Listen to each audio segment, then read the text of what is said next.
ระบาทสมเด็จเจ้าฟ้าศรีสว่างวัฒนาองค์สมเด็จพระเศรษฐาขัตติยสุริยวงศาภาคที่7พระบาทสมเด็จเจ้าฟ้าศรีสว่างวัฒนาองค์สมเด็จพระเศรษฐาขัตติยสุริยวงศาภาคที่7ในรัชกาลของพระองค์พระบาทสมเด็จเจ้าฟ้าศรีสว่างวัฒนาทรงสืบสันติวงศ์มาจากสายตระกูลองค์สมเด็จเจ้าฟ้ามหาราชพางมโดยตรงและบ่ได้เปลี่ยนราชวงศ์จักเทื่อในรัชกาลของพระบาทสมเด็จเจ้าฟ้า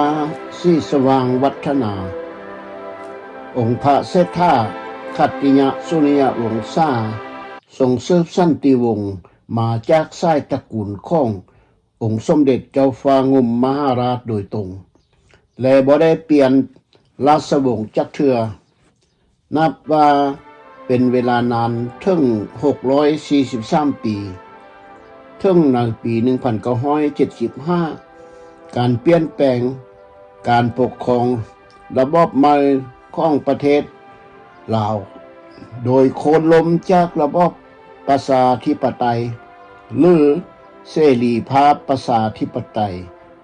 พระองค์ได้ขึ้นครองราชสมบัติแต่ก็ยังบ่ทันได้รับพระราชเว้ยราชเทื่อย้อนว่าพระองค์อยากให้ส่องแข้งภาคเหนือได้เข้ามาร่วม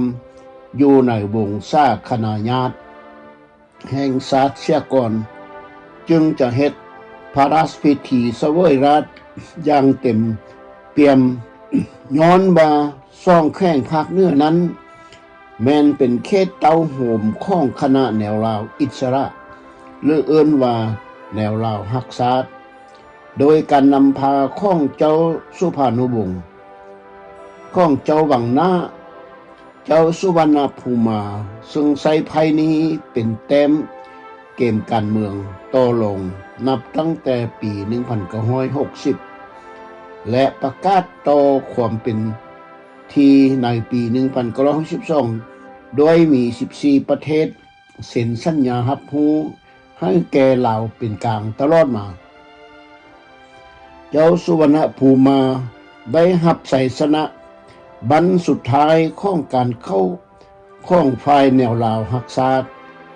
หรือแนวลาวอิสระพระบาทสมเด็จเจ้าฟ้าศรีสว่างวัฒนาเป็นกษัตริย์ในระบอบเสรีประชาธิปไตยภายใต้กฎหมายรัฐธรรมนูญแห่งราชอาณาจักรลาว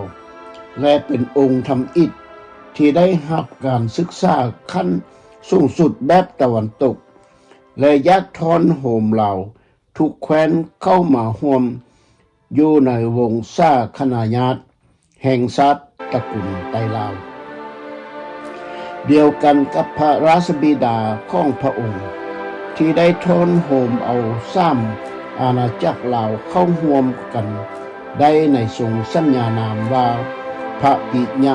ธรรมิกราชสมเด็จพระเจ้าฟ้าศรีสว่างวงศ์ในสมัยรัชกาลของพระองค์ราชบิดาองค์นี้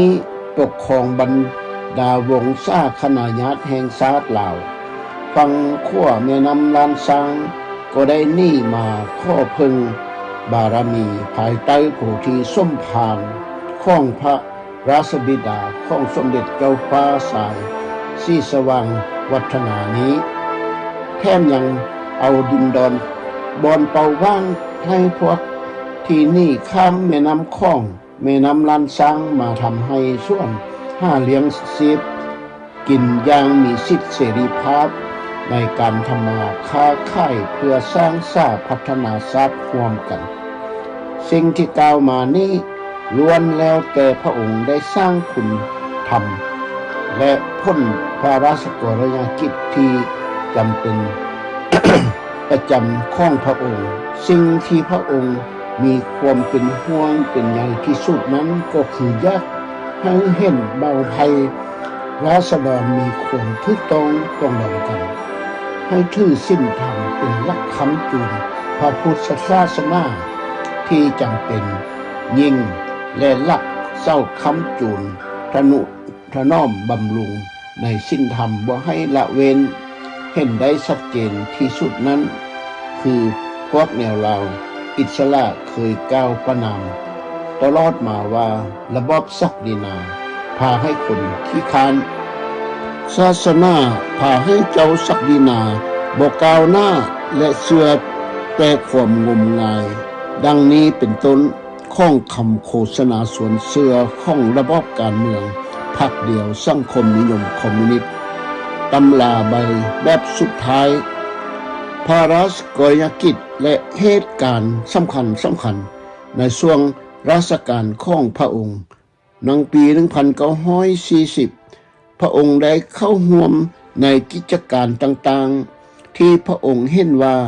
จะนำมาเอาผลดีมาสู่ประเทศชาติ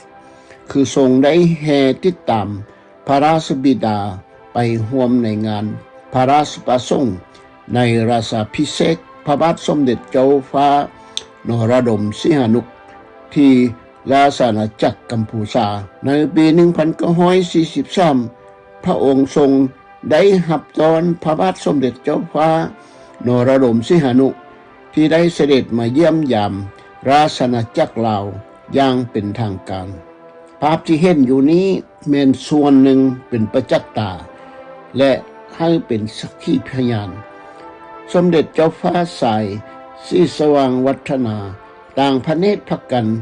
องค์สมเด็จเจ้าฟ้าศรีสว่างวงศ์ทรงให้กันตอนรับสมเด็จเจ้าฟ้านรดมสิหนุกำลังเสด็จออกจากเรือบินที่สนามบินวัดไตนครหลวงเวียงจันทน์พระองค์ได้ทึกกันต้อนรับอย่างสันทไมตรีอันอบอุ่นในประวัติศาสตร์ลาวและกัมพูชาบ่ว่าในอดีตและปัจจุบันแต่สมัยพระเจ้าฟ้างุมมหาราชนับว่าเป็นนิมิตอันดีงามของซ่องราชอาณาจักรเป็นเปรียบเสมือนไอ้น้องซ่องแผ่นดินทองของพวกเขาได้กลับมาเป็นประเทศไอ้น้องมายังช้านานประวัติศาสตร์จะรึกไว้ให้เส้นลูกเส้นล้านสืบทอดต่อกันไปนายเท่าแก่หากบ้านหากเมืองก็ได้ทำพระราชบาสีร่วงแด่องค์สมเด็จเจ้าฟ้านรดมสิหนุเคียงข้างนางพระพักตร์กับองค์สมเด็จเจ้าฟ้าศรีสว่างวงศ์แห่งพระราชอาณาจักรลาวด้วยบุญพระบารมีสี่แสงเลื่อมเฮืองหุงประกายแสงให้สมดังเป็นแว่นแยงแห่งซ่องอาณาจักรเจ้าผู้ปกครองชาวไทยบ่ว่าใหญ่และน้อยคอยจ้องจอบตาวานาในปี 1945 กองทัพญี่ปุ่นได้เข้ายึดครองราชอาณาจักรลาวในวันที่2 กันยายน 1945 และพวกแนวลาวอิสระได้ประกาศให้เจ้าฟ้าสายเพชรราชรัตนาวงศ์ซ่าองค์คณะเสนาบดีทรงประกาศโหมลาวเป็นพระราชอาณาจักรลาวโดยเอาแข้งพักใจเข้าห่วมวงซ่าคณะญาติแห่งชาติอันเดียวกันมีคือ 1. แข้งขมวน 2. แข้งสวรรณเขต 3. แข้งสารวัน 4. แข้งอัตตปือและพร้อมกับประกาศบ่ยอมรับรู้สิทธิของฝรั่งเศสใดๆที่มาปกครองลาวเพราะฉะนั้นจึงเป็นเหตุให้พระองค์สมเด็จเจ้าฟ้าศรีสว่างวงศ์ปลดออกจากเป็นนายกรัฐมนตรีพร้อมกับเป็นมหาอุปราชของเจ้าเพชรราชรัตนาวงศ์ซ่าเพราะว่าตามนโยบายก็ดีการเมืองต่างประเทศและการ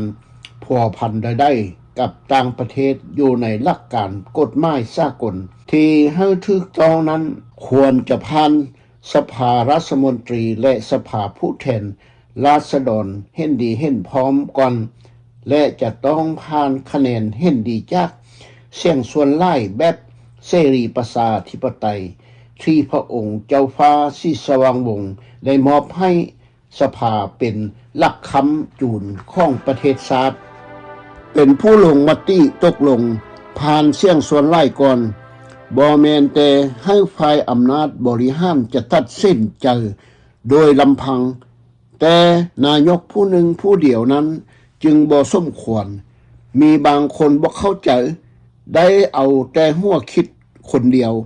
และพากันโห่ห้องตีระฆังให้มันดังก้องเสียงราษฎรออกความคิดเห็นแล้วพากันตีความหมายแล้วก็ว่าพระเจ้าศรีสว่างวงศ์เป็นผู้ตัดสินใจแต่พระองค์นี้มันก็บ่ให้ความยุติธรรมแต่อย่างใดก่อนจะให้ประเทศคู่สัญญาได้ว่าด้วยการปกป้องหรืออารักขาแก่พระราชอาณาจักรลาวและฝรั่งเศสหมดสิทธิ์ต่อสัญญาหมดไปเสียก่อนจะสัญญาต่อหรือบ่ต่อให้สัญญากลับคืนมาเป็นคู่สัญญานั้นจะต้องเจรจากันก่อนและพร้อมทางผ่านสภามติกองประชุมร่วงจึงสมควรถูกต้องของทั้งสองประเทศทั้งคณะแนวลาวอิสระก็ฮู้แก่ใจแล้วว่าอย่างชัดเจนในบทสัญญาคู่กันทั้งสองประเทศภาพที่เห็นอยู่นี้แมนท่านประธานาธิบดีฝรั่งเศสและพระเจ้าศรีสว่างวงศ์ได้ส่งพระนามเซ็นสัญญาในเดือน8วันที่1941และเดือน7วันที่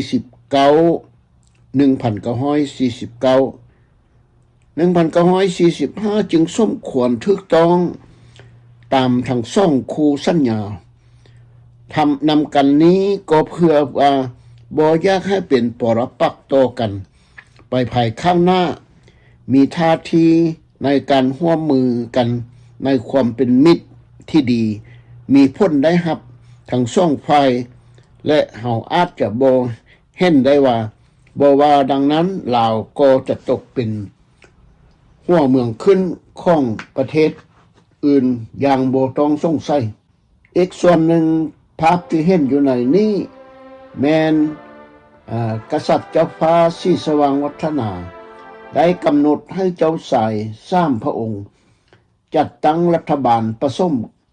กันอันได้แก่เจ้าชายสุภานุวงศ์ที่เป็นคอมมิวนิสต์หรือผู้ตั้งหน้าให้แนวลาวอิสระนิยมฝ่ายซ้ายเจ้าชายสุวรรณภูมิมาผู้ที่เป็นกลางและเจ้าชายบุญอุ้มณจำปาสักซึ่งมีความนิยมเสรีภาพและสนับสนุนฝ่ายโลกเสรีมีประชาธิปไตยเจ้าชายบุญอุ้มณจำปาสักให้ไปพบที่นครหลวงเวียงจันทน์พวก3เจ้าลาวดังกล่าวได้ตกลงโดยมีเงื่อนไขว่าแต่ละฝ่ายละคนจะต้องบ่มีกองกำลังและที่ปรึกษา30 คนแต่เจ้าบุญอุ้มณจำปาสักจะอนุญาตให้คุ้มกันทั้งหมดเพียง120 คนซึ่งรวมทหารด้วยและมันก็ไปในคณะเดียวกันนายพลภูมิโนสวรรค์ผู้บัญชาการกองทัพแห่งชาติลาวที่ต่อต้านระบบคอมมิวนิสต์ผู้แข็งแกร่งด้านยุทธวิธีผู้สุดยินดีกับสถานการณ์เป็นมุมและทำทุกอย่างที่ทำได้เพื่อคัดค้านการประชุมของเจ้าชายเหตุผลของท่านเกือบจะสูญเสียตำแหน่งรัฐมนตรีป้องกันประเทศ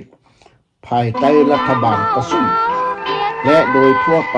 ท่านบ่ไว้ใจแนวคิดของที่เป็นกลางท่านนายพลภูมิโนสวรรค์ได้คัดค้านว่าข้อตกลงเจนีวาเป็นกับดักในการดึงกองทหารสหรัฐออกจากลาวในขณะที่ฝ่ายคอมมิวนิสต์จากเวียดนามเมื่อจะละลายเข้าไปในชนบทแล้วกลับมาโจมตีในภายหลังสหรัฐนายพลภู ภูมินอสวรรค์ซึ่งในทางกลับกันก็ได้รับการพิจารณาด้วยความเคารพหลายขึ้นอย่างบ่ต้องสงสัยสำหรับจุดยืนที่บ่ปานีประนอมของทาน1 ปีแห่งการต่อสู้กองทัพสหรัฐของทานบ่ได้ทึกกองทัพแนวลาวอิสระซึ่งมีอาวุธจากรัสเซียที่มีขนาดน้อยกว่าหลายที่สุดโจมตีเจ้าหน้าที่สหรัฐพันหนึ่งให้สัจจะพจน์ทางการทูตของทานนายพลวอเตอร์เบเดนสมิธในความวิสัยทัศน์ของทานว่าทานบสนะที่โต๊ะประชุมในสิ่งที่ท่านสูญเสียในสนามรบเมื่อสิ้นสุดสัปดาห์เจ้าสายสุวรรณภูมาผู้ต่างหน้าวางตัวเป็นกลางซึ่งได้รับการเสนอชื่อเป็นนายกรัฐมนตรีของรัฐบาลผสม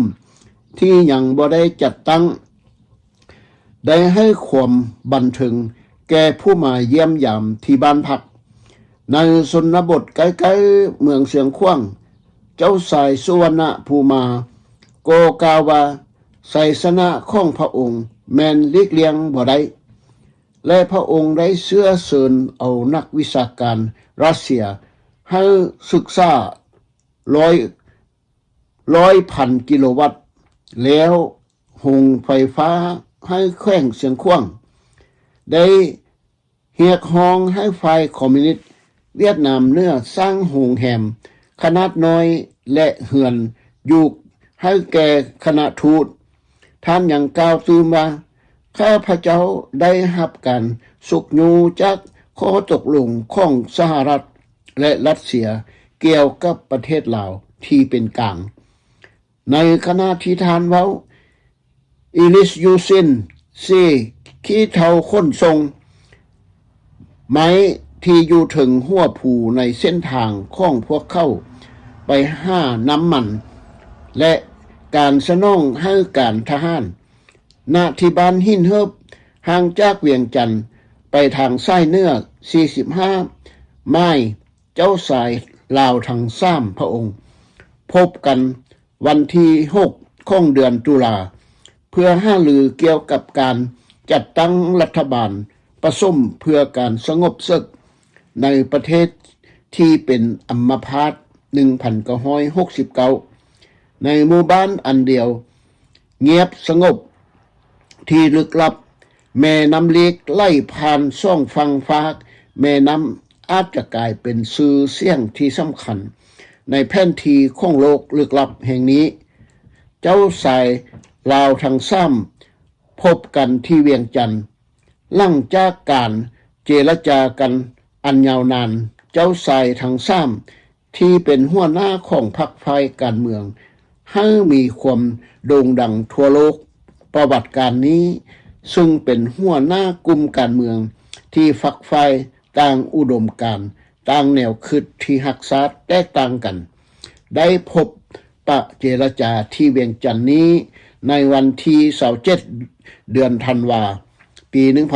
1964แต่ผู้นำรัฐประหารพบกับนายกรัฐมนตรีเจ้าสุวรรณภูมาในเวียงจันทน์ได้บ่นานเมืองหลวงเวียงจันทน์ในตอนนี้เงียบสงบดีโดยมีรัฐบาลควบคุมสถานการณ์ไว้ได้ในปี1964เจ้าสายสุวรรณภูมาในนามรัฐบาลเป็นกลางแห่งราชอาณาจักรลาวที่ดำรงตำแหน่งนายกรัฐมนตรีเสด็จเยี่ยมยามกรุงฮานอยและกรุงปักกิ่งในวันพฤหัสในปี1968เจ้าสายสุวรรณภูมานายกรัฐมนตรีของรัฐบาลเป็นกลางราชอาณาจักรลาวกล่าวห้าเวียดนามเหนือว่าฮุกหานและยึดอาวุธยุทโธปกรณ์ได้เป็นจำนวนล่วงหลายได้นำเอาอาวุธมาแสดงให้สาวโลกได้เห็นในนครหลวงเวียงจันทน์ความช่วยเหลือนี้บ่ได้จำกัดอยู่เพียงภาคส่วนการทหารเท่านั้น ที่ปรึกษาทางการเมืองของเวียดนามเหนือสังกัดหน่วยกองกำลังปลดปล่อยประชาชนลาวและได้พบได้เห็นในประเด็นที่สำคัญทั่วทางระบบการเมืองและการบริหารของคอมมิวนิสต์ลาวระบบนี้เป็นประกอบด้วยองค์การประกอบพื้นฐาน2ส่วนได้แก่แนวลาวรักษาลาว Patriotic Front ซึ่งเป็นพรรคการเมืองที่เปิดกว้างและองค์การกรมมวลชนค่อนข้างมีลักษณะเป็นแนวหน้าทางการเมืองและพรรคคอมมิวนิสต์การจะมีพรรคคอมมิวนิสต์หรือบ่นั้นก็เป็นประเด็นที่เห็นแจ้งแต่ก็มีการพิสูจน์ให้เห็นชัดเจนว่ามีอยู่ในรูปแบบของพรรคประชาชนปฏิวัติลาวของประเทศสปป.ลาวพรรคประชาชนปฏิวัติลาวหรือ LPDR ที่สำเนื้อของการจัดตั้งซึ่งเป็นส่วนหนึ่งของปรัชญาพุทธศาสนาพุทธการเมืองโฆษณาเทศนาสังคมรักษาและศาสนาสังคมนิยมซึ่งเป็นแนวหน้าระดับชาติของการโฆษณาส่วนเสื้อทางศาสนาเสื้อทางการเมืองคือทฤษฎีคงจื้อทุกแห่งมีไว้ในวัดและมหาวิทยาลัยปลุกระดมการเมืองรักษาสังคมนิยมท้องถิ่นและเมืองใหญ่ๆที่ศูนย์กลางแนวลาวสร้างศาสนาเป็นสิ่งสำคัญของประเด็นที่เฮ็ดให้คนลงเสือแต่ว่าความมีศีลมีธรรมดังนี้เป็นต้นในปี 1975 วันที่ 30 เดือนพฤศจิกาเจ้าปัญญาสุวรรณภูมาลูกชายของเจ้าสุวรรณภูมาซึ่งดำรงตำแหน่งเป็นผู้อำนวยการสายการบินลาวเดินอากาศได้หนีออกจากรัฐบาลคอมมิวนิสต์มาเจ้าสายปัญญากล่าวว่าต่อนักข่าวมวลชนที่เมืองทบอได้ลอยข้ามน้ำคลองเพื่อหนีประเทศลาวการเมืองใหม่ได้สั่งให้ไปศึกษาระบบการเมืองใหม่1986อดีตนายกรัฐมนตรีของรัฐบาลราชอาณาจักรลาวเป็นกลางกล่าวว่ารัฐบาลลาวใหม่ได้ยืนยันว่าบ่มีปัญหาในลาวอันเป็นความคิดว่าลอกลวงประชาชนให้หลงเชื่อในระบบใหม่ที่กำจัดข้องพอกฝ่ายเสรีและประชาชนลาวผู้ที่บ่เห็นพร้อมให้หนีข้ามข้องไปยังประเทศที่3ประเทศที่2ประเทศที่3เป็นหยังพระนาธานพญากระต่ายโดนสสุริตกับพระนาธานอุ่นสนนิกรหรือว่าเขือขั้นใสณเวียงจันทน์จึงบ่เข้าร่วมในการประชุมครั้งนี้และบ่เห็นดีกับแนวทางปฏิบัติกับการต่างประเทศซึ่งที่ท่านได้เห็นภาพที่เห็นอยู่ในนี้ในขบวนการของแนวลาวอิสระอยู่ประเทศไทยนี้แม่นคำบอกเราเว้าความจริงสู่มวลชนได้เรียนรู้นำกันบอกเราให้ลูกให้หล้านผู้มีหัวคิดมีสติปัญญาหอบด้านในความเป็นมาประวัติศาสตร์ลาวบ่ว่าในอดีตและอนาคตผู้ที่สนใจให้ตั้งเป็นศูนย์กลางศึกษาการเมืองและเศรษฐกิจสังคมชาติทั่วไปของประเทศลาวในอนาคตการเรียนรู้นำกันในวัน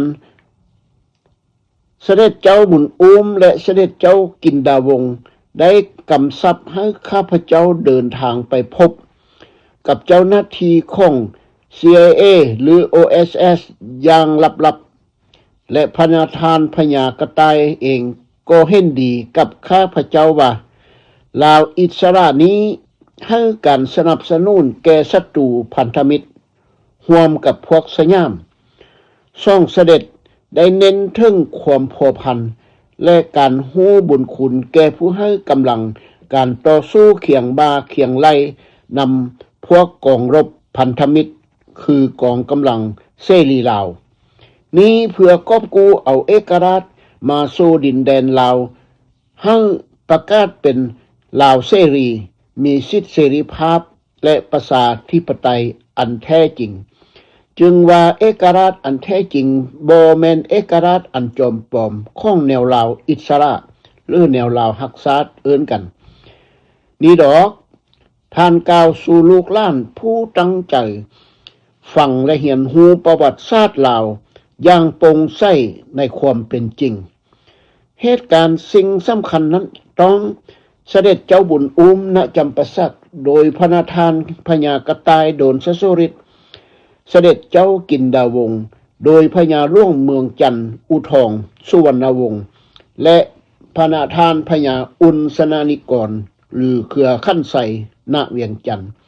หรือว่าคุณสนานิกรโดยพระนาทานพญากองคำลัสแก้ว3หลักเก้าก้อนเศร้า3หลักก้อนเศร้าใหญ่ๆที่เป็นหลักคำประเทศชาติลาวเสรีอย่างแท้จริงจึงได้พากันไปเต้าโหมลับๆกับเจ้าหน้าที่ OSS อยู่ที่คุนหมิงซึ่งเป็นบอนท่านทัพอากาศใหญ่ของพวกจีนคณะศาสตร์ก็คือฝ่ายก๊กมินตั๋งนั่นเองท่านนายพลทหารอเมริกาและอังกฤษได้กล่าวต่อพวกเขาว่าถ้าหากพวกเขาชนะสงครามนี้แล้วพวกท่านจะต้องประกาศเอกราชโดยใช้ชื่อว่าสหพันธ์สาธารณรัฐไตลาวเพื่อทนโหมเอาเสื้อชาติไตทั้งหมดเข้าเป็นสหพันธ์อันหนึ่งอันเดียวกันรวมทั้งส่วนกลุ่มน้อยในประเทศให้เข้าเป็นสหพันธ์เพื่อจะอยู่ทำมาห้าเลี้ยงชีพด้วยสันติสุขมีสันติภาพอันยาวนานแต่เรื่องอื่นภายในจะเอาแบบมีกษัตริย์นั้นสุดแล้วแต่พวกท่านจะเลือกเอาตามใจมักแบบเสรีภาพประชาธิปไตยอันชอบธรรมท่านอุ่นเล่าคืนลั่งในปี1945หัวเมืองขึ้นบ่แม่นแก้วเวียดมินก็ต้องแม่นไทยสยามตามนโยบายของซ่องชาติอ้อมข้างสิ่งสำคัญที่ใหญ่กว่าเป็นอันตรายที่สุดนั้นก็แม่นจีนแผ่นดินใหญ่ของระบบสังคมนิยมคอมมิวนิสต์นโยบายของเมาเจ๋อตุงพม่าก็เคยสู้รบตบตีกันมาแล้วในปี1945ในวันที่12เดือนตุลาหลังจากนั้นต่อมาคณะแนวลาวรักษาหรือแนวลาวอิสระหรือเกียรติสังชาติหรือที่เอิ้นว่าแนวลาวอิสระได้พากันเข้าบุกยึดเอาพระราชวังหลวง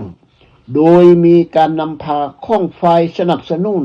ของเจ้าราชวงศ์วังหน้าโดยพากันซื้อขันทุงกาวงเดือนของพวกแนวลาวอิสระที่เจ้าสุภานุวงศ์ได้นำเอาถุงพื้นดังกล่าวโตนเข้าป่าไปโดยอ้างว่าเอกราชจอมปลอมบ่สมยอมรับรู้เอาเอกราชดังกล่าวและกล่าวประนามว่าเป็นเอกราชที่จอมปลอมและบ่ยอมรับรู้เอาเอกราชที่พวกฝรั่งมอบให้ทั้งที่ว่า